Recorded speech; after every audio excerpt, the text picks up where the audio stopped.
नमस्ते। आज हम क्लास 8 यूनिट 2 की poem Betty at the party की रीडिंग करेंगे।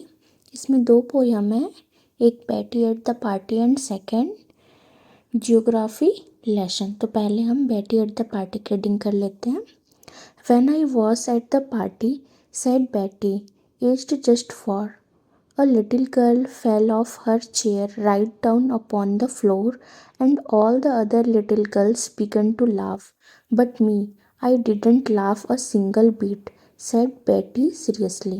Why not?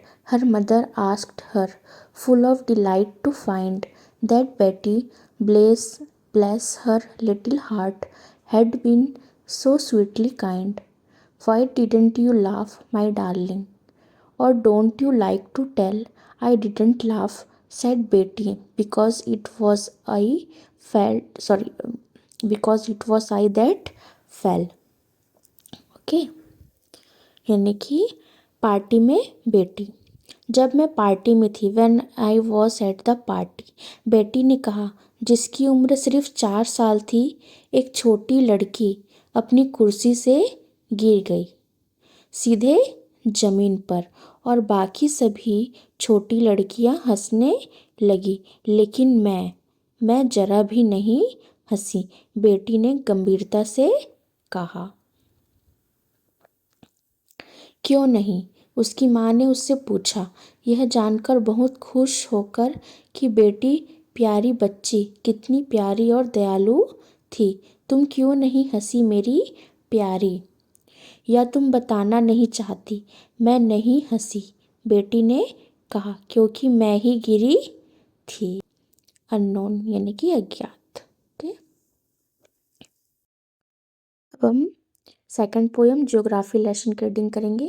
Can you imagine that what your city would look like you saw from 10,000 feet above the ground, neatly planned and perfect in proportion, like a geometric design? It would strike you as something very different from what it actually is while you are in the thick of it. यानी कि क्या आप सोच सकते हैं कि आपका शहर ज़मीन से 10,000 फीट ऊपर से देखने पर कैसा लगेगा?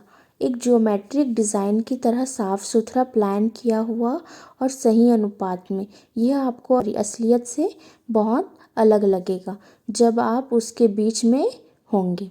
Here is a poet's description of just such a view of the city and some questions that come to his mind. यहाँ एक कवि ने शहर के ऐसे ही नज़ारे का वर्णन किया है और कुछ सवाल जो उनके मन में आते हैं। When the jet sprang into the sky, it was clear why the city had developed the way it had. Seeing it scaled 6 inches to the mile, there seemed an inevitability about what on ground had looked haphazard, unplanned and without style when the jet sprang into the sky। यानी कि जब jet आसमान में उड़ा तो यह साफ हो गया कि शहर इस तरह से क्यों विकसित हुआ था।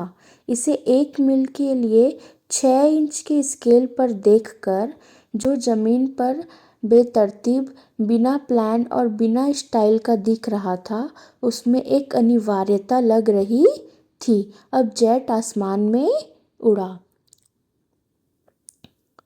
When the jet reached 10,000 feet, it was clear why the country had cities where the rivers run and why the valleys were populated.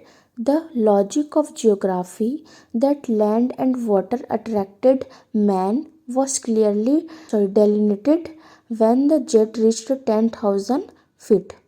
जब जेट 10,000 फीट की ऊंचाई पर पहुंचा तो यह साफ हो गया कि देश में शहर वहीं क्यों थे जहां नदियां बहती थी और घाटियां क्यों बसी हुई थी। भूगोल का तर्क कि जमीन और पानी इंसान को आकर्षित करते हैं। The land and water attracted man साफ तौर पर दिखाया गया था जब जेट 10,000 फीट की ऊंचाई पर पहुंचा। When the jet rose 6 miles high, it was clear the earth was round and that it had more sea than land. यानी कि जब जेट 6 मील ऊंचा उठा तो यह साफ हो गया कि पृथ्वी गोल है और इसमें जमीन से ज़्यादा समुद्र है. Okay. But it was difficult to understand that the men on the earth found causes to hate each other, to build walls across cities, and to kill from the height. It was not clear why. लेकिन यह समझना मुश्किल था कि पृथ्वी पर इंसानों को एक दूसरे से नफरत करने, शहरों के बीच दीवारें बनाने और मारने के कारण मिलते हैं. उस ऊंचाई से यह साफ नहीं था कि क्यों. ओके. इसके राइटर कौन है? जुल्फ़िकार घोष. ग्लॉसरी यानी कि शब्दावली. इनएविटेबल यानी that can not be avoided यानी कि अनिवार्य, जिसे टाला नहीं जा सकता. हैप्जार्ड यानी कि बेतरतीब. विदाउट प्लान और ऑर्डर यानी कि बिना प्लान या व्यवस्था के. डिलाइनेटेड यानी कि सोन, दिखाया गया या दर्शाया गया. ओके.